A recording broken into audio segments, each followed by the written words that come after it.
Olá pessoal, tudo bem? Tem tempo que eu não gravo aqui no canal uma análise de projeto, e o projeto que mais foi pedido por vocês para que eu fizesse um vídeo a respeito foi Radix. E como tem muita coisa para eu te falar, vou te falar do tokenomics, dos diferenciais tecnológicos dela, quanto que eu acho que ela pode valer no próximo ciclo de mercado, tem muita coisa para te falar, então sem enrolação, sem perda de tempo, bora direto pro conteúdo. 3, 2, 1. A indústria financeira tradicional é um mercado de múltiplos trilhões de dólares. E DeFi tem uma série de gargalos, uma série de entraves tecnológicos que bloqueiam, que impedem a adoção massiva de DeFi, impedem que em DeFi possam ser atendidas as mesmas demandas das finanças tradicionais. Na visão dos criadores da Radix, de acordo com as soluções que a gente conta hoje, Ethereum, concorrentes da Ethereum, soluções de escalabilidade, isso nunca vai ser capaz de atender às demandas, aos requisitos das finanças tradicionais. Vai ser impossível a gente ter uma adoção mais massiva em DeFi. Então, atualizações de Ethereum e as soluções que vêm sendo implementadas, na visão deles, é como se eu tentasse fazer um upgrade num avião para tentar transformar ele num foguete, ou seja, é algo impossível. Para eu criar um foguete, desde o início ele tem que ser concebido tal qual um foguete. Então, para que DeFi venha de fato a abocanhar uma fatia significativa do mercado das finanças tradicionais, desde o início ele tem que ser projetado para esse fim. E, na visão da equipe da Radix, é impossível de se chegar a isso através de melhorias nas soluções atuais. E diante desse problema, as duas principais promessas da Radix são resolver a questão do trilema, criando um DeFi radicalmente diferente, e também tratar a questão da UX, experiência do usuário. Deixa eu só fazer um parênteses, caso você não saiba o que é trilema. O trilema, ele consiste basicamente no fato de que para eu obter dois pontos desejáveis numa blockchain, ou seja, para obter segurança e descentralização, por exemplo, eu tenho que sacrificar a escalabilidade. Para eu conseguir uma blockchain escalável e descentralizada, por exemplo, eu tenho que abrir mão da segurança e assim por diante. É impossível eu obter três desses pontos aqui. Esse é o trilema que foi postulado pelo Vitalik Buterin da Ethereum. Mas a proposta de resolver o trilema não é uma proposta exatamente nova. Diversos projetos surgiram e cresceram bastante com essa promessa. No entanto, a gente tem que avaliar se a Radix ela pode de fato fazer algo radicalmente diferente ao que já existe por aí. E para isso a gente tem que mergulhar um pouco mais a fundo no diferencial tecnológico da Radix. E a gente já vai entrar nesse ponto. Mas um outro ponto que ela promete resolver é a questão da experiência do usuário, porque de nada adianta a gente ter uma blockchain que seja segura, descentralizada e escalável se o uso dela não for amigável. Ela pode ter tudo isso, mas se ela não tiver uma boa experiência do usuário, ela não vai ter uma adoção massiva e isso vai causar um entrave para o seu crescimento. E nesse sentido, o mote deles é trazer a força da Web3 com a simplicidade da Web2. Como assim a força da Web3? A Web3 é o que garante a privacidade dos usuários, é o que garante a propriedade individual no ambiente digital, e a Web2 é caracterizada pelo uso intuitivo, amigável e acessível em diversos dispositivos. Eu posso conectar o meu serviço de stream na televisão, no notebook, no celular, e as aplicações Web3 elas ainda não são tão integráveis assim, e a Radix já vem avançando muito nesse quesito, além de ter o objetivo de que as aplicações DeFi sejam tão simples quanto eu utilizar o meu aplicativo do banco, seja no celular ou no computador. Como é o cenário atual de DeFi, no centro de tudo a gente tem Ethereum, a gente tem concorrentes de primeira camada como Solana, Avax, Algorand, Phantom, entre tantas outras, e de uns tempos para cá a gente tem tido o crescimento de soluções de segunda camada, como Arbitrum, Optimism, Polygon, entre outras também. Mas, novamente, segundo a visão da equipe da Radix, fazer um upgrade nessas soluções aqui é o mesmo que eu tentar tentar fazer um upgrade num avião para tentar transformar ele num foguete. É impossível. Então agora vamos entrar nos diferenciais da Radix. O primeiro diferencial que eu quero apontar aqui é que a Radix não é uma blockchain. O que ela é? Ela é uma DLT. O que é DLT? DLT é uma Distributed Ledger Technology. É uma tecnologia distribuída de registro ou de livro-razão. Uma DLT é um guarda-chuva mais amplo do que uma blockchain. Uma blockchain é um tipo específico, um tipo particular de DLT. Dito isso, a gente pode afirmar que toda blockchain é uma DLT, mas nem toda DLT é uma blockchain. Um outro diferencial da Radix é o Radix Engine. O Radix Engine ele seria equivalente à EVM, Ethereum Virtual Machine, que é a máquina virtual da Ethereum em que são rodados os contratos inteligentes, em que são executados os contratos inteligentes. Para a gente entender a necessidade do Radix Engine, a necessidade de adoção de um padrão diferente do padrão atualmente do mercado, a gente tem que entender um pouco do funcionamento do padrão atual. Como as pessoas pensam que é rodar um contrato inteligente e simples, como por exemplo o contrato que vai executar uma operação simples de um trade na Uniswap. Eu vou trocar o token A pelo token B, ou seja, eu vou na Uniswap e trocar uma quantidade de Ethereum por Matic, por exemplo. As pessoas pensam que é algo simples como nesse pequeno fluxograma aqui. Eu logo na minha MetaMask, conecto a minha MetaMask na Uniswap, envio uma quantidade X de Ethereum, a Uniswap através de um contrato inteligente coloca essa quantidade numa pool, retira a quantidade equivalente de Matic que eu quero de uma pool e envia para minha carteira. Mas na prática, essa que é uma das operações mais simples de ser executada em DeFi, não é tão simples assim. Mesmo uma operação simples como essa, tratada de uma forma simplificada, como nesse fluxograma aqui, ela requer uma série de passos. Ela tem um fluxo lógico um pouco mais complexo e todas essas engrenagens aqui, elas têm que estar redondinhas e bastante alinhadas na programação de um contrato inteligente para que a execução dessa operação, que repito, é uma das mais simples possíveis que pode ser feita em DeFi, ela ocorra de forma adequada. Ou seja, existem vários pontos de falha possíveis e esses pontos de falha, eles são sujeitos a bugs ou mesmo exploits. E a proposta da Radix Engine é simplificar esse processo.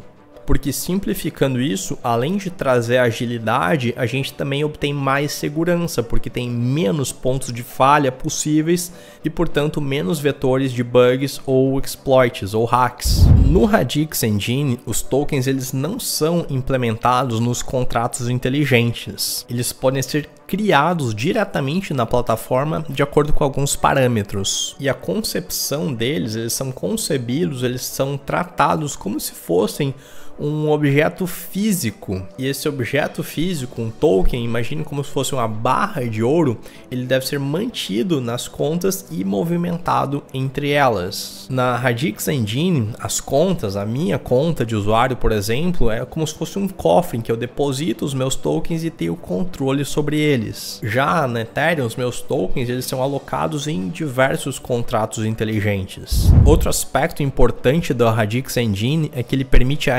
reutilização de códigos para a criação de aplicativos descentralizados, de dApps, de uma forma similar ao Unreal Engine. Unreal Engine é o equivalente ao EVM, Ethereum Virtual Machine, só que no mundo da criação de jogos. Se eu vou criar um jogo e nesse jogo tem um personagem que é um lutador, por exemplo, eu vou fazer a programação das especificidades desse personagem, desse lutador, mas eu já tenho linhas de código com uma programação padrão para, por exemplo, os movimentos desse personagem. Eu vou ter uma linha de código para fazer esse personagem pular, para ele dar um soco. E essas linhas de código, elas já são funcionais, elas já existem em outros jogos e, portanto, elas já são testadas e validadas. Então, se eu vou criar esse personagem, não faz sentido eu criar toda essa programação do zero, sendo que eu já posso pegar essa programação e reaproveitar. Então, essa reutilização de códigos, ela agiliza muito o processo de desenvolvimento de dApps, ela evita bugs, exploits, hacks, porque eu tenho já linhas de código que não precisam ser programadas do zero e, portanto, potencialmente apresentar uma série de pontos de falha. Eu posso utilizar linhas de código que já estão validadas. Então, isso traz benefícios tanto em termos de produtividade como em termos de segurança. E em linha com o Radix Engine, a gente também tem a Scripto. A linguagem de programação padrão do Ethereum é a Solidity. Já a Scripto é a linguagem de programação própria da Radix. É uma linguagem de contratos inteligentes orientada a objetos. Ela é baseada em Rust. Eu não sou um expert em programação, embora eu tenha algum conhecimento por curiosidade pessoal e também por já estudar o desenvolvimento de blockchains há bastante tempo. A Rust é uma linguagem bastante defendida pelo Gavin Wood, por exemplo, que é também o cofundador da Ethereum e fundador da Polkadot, e além dele vários outros especialistas em tecnologia também defendem a Rust. E essa linguagem de programação própria da Radix, ela já tem também uma série de funções e sintaxes adaptadas para o Radix Engine, que é a máquina virtual da Radix. E também conta com uma série de templates, uma série de modelos que podem ser copiados por outros desenvolvedores, aumentando, como a gente já viu, a produtividade e também a segurança. Para incentivar os desenvolvedores a criarem templates cada vez melhores, a Radix ela permite que os devs recebam royalties pela criação, pelo desenvolvimento desses templates. Mas nada disso se compara aos Cerberus. O Cerberus é o protocolo de consenso da Radix e ele é altamente otimizado para suportar o consenso de cross-shardings. As Layers 1 e as Layer 2 baseadas no EVM, elas não têm essa otimização. E é exatamente aqui que está a magia da escalabilidade prometida pela Radix. A promessa deles é que a Radix seja capaz de processar milhões de transações por segundo. Bitcoin processa 7, não são 7 mil, não são 7 milhões, são 7. A Solana no ciclo passado ganhou tração com a promessa de conseguir 50 mil. E a Radix está prometendo ser capaz de processar milhões de transações por segundo. Mas como isso? O X da questão está na tecnologia de sharding, mais precisamente nesse caso aqui de cross-sharding, e de uma forma bem simplificada. O que é isso? Sharding na tradução significa fragmentação. Como é a forma tradicional de validação, cada nó ou cada node validador, ele faz a validação, em alguns casos da blockchain completa, em alguns casos de um bloco completo. Mas o sharding, ele permite a fragmentação numa unidade atômica, isto é, indivisível, numa pequena unidade. E cada validador, em vez de fazer a validação de um bloco completo, ele faz a validação dessa pequena unidade aqui. E como ele tem uma coisa muito pequena para validar, ele pode fazer muito mais validações por período de tempo. E mais ainda, diversos validadores podem se certificar de que essa unidade aqui ela é de fato válida. Como a validação de cada um desses sharding aqui ela é rápida, porque esse sharding é uma unidade muito pequena, a gente ganha em velocidade de processamento de validação. E como vários validadores podem fazer essa mesma certificação, a gente ganha também em segurança. E cada um desses shards aqui, ele ocupa um lugar permanente no shard space, garantindo assim a transparência e o registro histórico de tudo aquilo que acontece nessa blockchain. E esse shard space, ele é um espaço praticamente ilimitado. No shard space é possível armazenar milhões de transações feitas em um único segundo ao longo de milhões de anos. E esse processo de validação, ele é feito de uma forma chamada de trança, ou seja, há uma validação transejada ou cruzada de todos esses shards aqui, de modo que caso seja verificado que um shard desse aqui é inválido, a transação como um todo é invalidada, e esse processo é tecnologicamente muito difícil. A própria Ethereum, a próxima etapa de atualização, ela prevê a utilização de tecnologias de sharding. No entanto, o mecanismo utilizado por eles é bastante diferente do mecanismo que já vem sendo implementado pela Radix. E de outro modo, quando vários validadores fazem a validação dos shardings, e se todos os shardings componentes de uma transação forem válidos, a transação como um todo é validada. Poderia explorar esse ponto do diferencial tecnológico por mais tempo, mas tem outros pontos que eu quero cobrir referentes à análise da Radix. Um aspecto fundamental de todo e qualquer projeto é a equipe que faz parte dele. E na equipe eu procuro sempre olhar pelo menos esses 4 pontos aqui.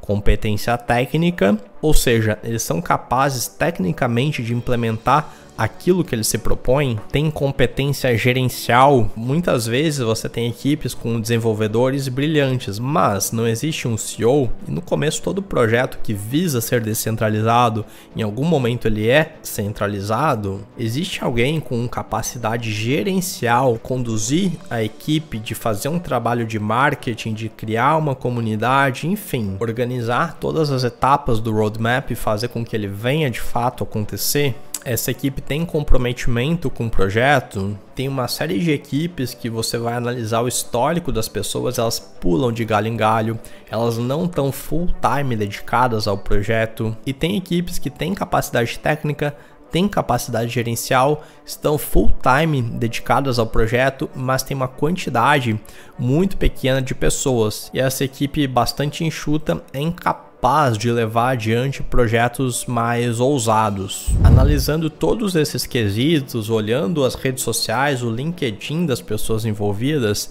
eu daria uma nota 7 para o quesito equipe, variando de 0 a 10. Essa avaliação aqui tem uma subjetividade, obviamente, embora para analisar cada um desses quesitos aqui eu tenha outros quesitos que eu levo em consideração, em que eu atribuo uma pontuação para cada um deles, para aí sim chegar na pontuação desse quesito, desse quesito, desse quesito, desse quesito aqui. Mas se eu fosse entrar nessa análise, esse vídeo aqui ia ficar muito mais longo do que ele já está ficando. E como tem outros pontos que eu quero cobrir com você, bora direto para o tokenomics. O supply máximo, a oferta máxima é de 24 bilhões de tokens. Atualmente a gente tem 10 bilhões desses tokens em circulação. Por hora, há uma queima de 100% das taxas e 53% desses tokens aqui, eles estão travados e a previsão é de que eles sejam liberados ao longo de 40 anos como recompensa dos validadores. A distribuição dos tokens eu também considero que está adequada e, em linhas gerais, eu acredito que o tokenomics da Radix é um tokenomics legal, é um bom tokenomics. E agora eu quero chegar na questão que eu sei que muitos de vocês têm uma curiosidade: quanto que o token de Radix pode vir a valer? Mas antes disso, uma breve pausa. Esse conteúdo aqui deu muito trabalho para criar. Foram horas e horas e horas de leitura, vendo vídeos especializados da equipe da Radix, mais o tempo de compilar todas essas informações, procurar trazer aquilo que é mais importante e deixar de lado aquilo que não é tão relevante assim. Então, agora é a hora que eu peço seu like. Caso você não seja inscrito no canal, peço para você se inscrever. E também te convido para conhecer meu outro canal, que é o Opções de Cripto, em que eu falo exclusivamente sobre opções de criptomoedas. O link para ele você vai encontrar aqui na descrição. E continuando, quanto que eu acho que pode valer Radix? É claro que aqui tem uma espécie de futurologia. Ninguém tem como saber exatamente quanto que Radix pode vir a valer. Eu quero te mostrar a construção de um raciocínio, algumas premissas e com base nessas premissas, quanto que é o projeto que pode vir a valer. Como proxy, como referência, como benchmark, eu pego em consideração o Fully Diluted Market Cap de Polkadot. O Fully Diluted Market Cap, ele é o market cap ou seja, o preço do token multiplicado pela quantidade de tokens, porém levando em consideração que todos os tokens que podem vir a ser emitidos, eles já estivessem em circulação, ok? Então acredito que o Fully Diluted Market Cap é muito melhor para levar em consideração numa projeção do que o market cap. O market cap completamente diluído de Polkadot, ele é atualmente de aproximadamente 7 bilhões. Então aqui eu já estou pegando como referência Polkadot, porque é um projeto que eu acho razoável de supor que Radix pode vir a se equiparar. Você pode talvez fazer uma suposição mais otimista de que Radix vá poder, por exemplo, ocupar o lugar de Ethereum, ou então uma suposição intermediária de que Radix possa vir, por exemplo, ocupar o espaço de Cardano, ok? Bom, aqui eu estou comparando com Polkadot. Bom, o market cap totalmente diluído de Radix hoje é de aproximadamente 1,6 bilhão de dólares. Portanto, o de Polkadot é de 4,4 vezes mais do que Radix. Hoje, o XRD, que é o token de Radix, ele está sendo negociado a 7 centavos de dólar. Caso a Radix venha ocupar a mesma posição de Polkadot, a gente pode estimar que ela vai crescer 4,4 vezes, ou seja, ela vai sair dos atuais 7 centavos para 30 centavos de dólar. Aqui a gente está estimando o potencial de crescimento de Radix em termos do ganho de participação do mercado dela. O market cap atual de cripto como um todo, ele é de 1,1 trilhão de dólares. E eu posso fazer também uma estimativa de que no próximo ciclo a gente vai ter esse aumento aqui. O market cap de cripto vai passar para 5 trilhões de dólares, que é 4,54 vezes maior do que o market cap atual, porém 70% apenas maior do que o market cap obtido na all-time high, na ATH. E estimando esse aumento de Radix obtido com o aumento do mercado como um todo, e não a escadinha que ela vai estar subindo no mercado em si, a gente pode estimar que esses 30 centavos de dólar cresçam mais 4,54 vezes, ou seja, o token poderia valer, de acordo com essas estimativas, de acordo com essas premissas, $1,36, que é um ganho de aproximadamente 19 vezes o valor atual de 7 centavos de dólar, ok? É claro que isso é apenas uma suposição, mas eu acredito que seja uma suposição com algum grau de razoabilidade. E por fim, não poderia deixar de falar dos riscos inerentes a investir em XRD, o token de Radix. Primeiro de tudo, a gente tem muitas promessas, algumas delas implementadas, mas é um projeto que ainda está em fase de construção e a gente não sabe como que ele vai se comportar diante de testes de stress. Há também uma grande dificuldade de um projeto criar um efeito rede. Aqui a gente tem a visualização gráfica de uma série de métricas da Radix e a gente pode ver o TVL, o capital total travado na rede, que é de 245 milhões de dólares. No entanto, desses 245 milhões, 243 estão travados em staking da própria moeda e apenas 2 milhões em dApps, em aplicativos descentralizados. Portanto, o ecossistema ainda é muito pouco desenvolvido e há uma dificuldade adicional de criar um efeito rede nessa rede pelo fato de ter um padrão diferente do padrão atual utilizado pelo mercado. Tem uma máquina virtual própria, tem uma linguagem de programação própria, portanto uma rede com um padrão completamente diferente, que torna mais difícil trazer novos desenvolvedores, criar novos aplicativos e por consequência ter uma maior adoção por mais usuários. E por fim, eu sempre pontuo que taxas baixas é muito bom para o usuário da rede, mas é ruim para o provedor de serviços. Eu tenho uma série de projetos que eles têm muito uso, mas eles têm pouca receita. Num estágio embrionário, isso é ok, mas em algum momento os projetos têm que ter um fluxo de caixa positivo para se tornar sustentáveis economicamente.